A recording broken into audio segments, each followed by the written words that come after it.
Hi everyone, today I want to talk about what the main difference is between children that thrive with their dyslexia and children that survive with their dyslexia. And from my experience, the main difference is actually you as a parent.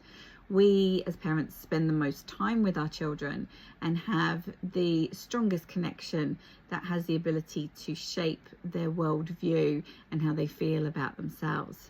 Now, in my experience, both as a dyslexic person and as a parent to a dyslexic child, the main thing that tends to hold dyslexic people back is actually imposter syndrome.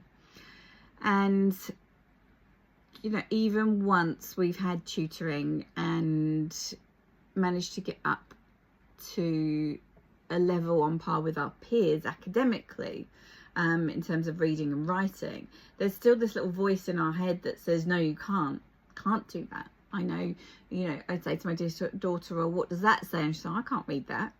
But she can. She absolutely can. She is at the right level that she should be for her age, in both reading and writing.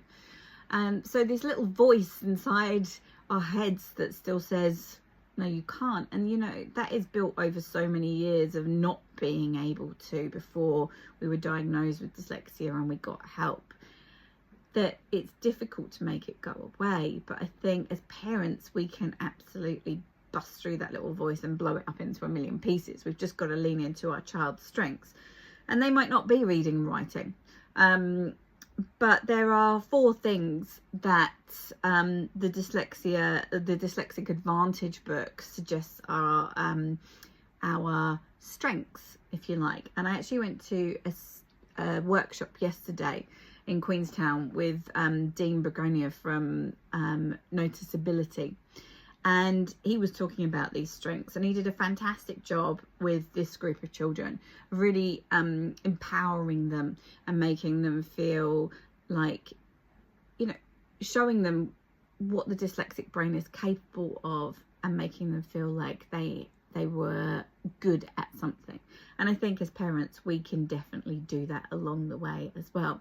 So the 4 things that the Dyslexic Advantage talks about is material reasoning, interconnected reasoning, narrative reasoning, and dynamic reasoning.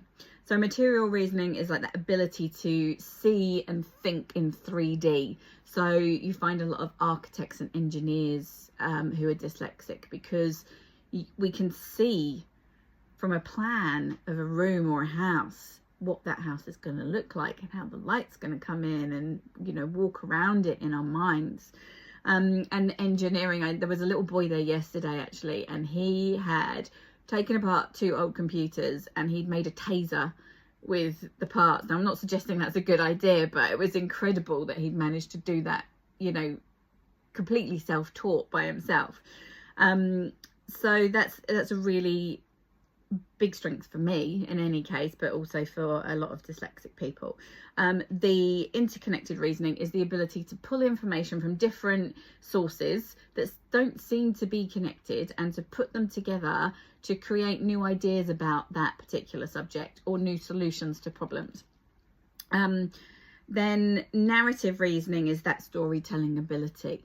And this is also about interpersonal connections as well. Dyslexic people tend to be really great managers because they are able to recognize emotions and talk to people on level, but also tell stories with meaning and emotion in them that are compelling. So great salespeople actually because of that as well. Number 4, the dynamic reasoning is actually kind of identifying patterns through history and pulling those together to sort of predict the future.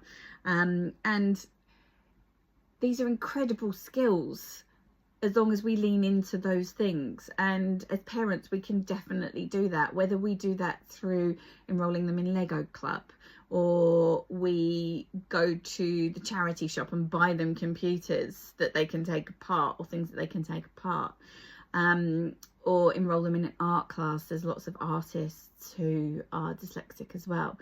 But there is also a huge number of entrepreneurs who are dyslexic too. So if we can really lean into those skills, then there is an ability for your child to literally become anything that they want to be. But we do have to blow up that little imposter voice that's in their head that tells them that they can't. I know my mum always used to say to me that my dyslexia wasn't an excuse not to do something. It was, okay, maybe you can't do it that way. How are you going to do it? It was never that you can't do it. And I think we really need to focus on that as parents. So what can you do today to help your child lean into those strengths and help them bust that little voice inside their head that keeps telling them that they can't?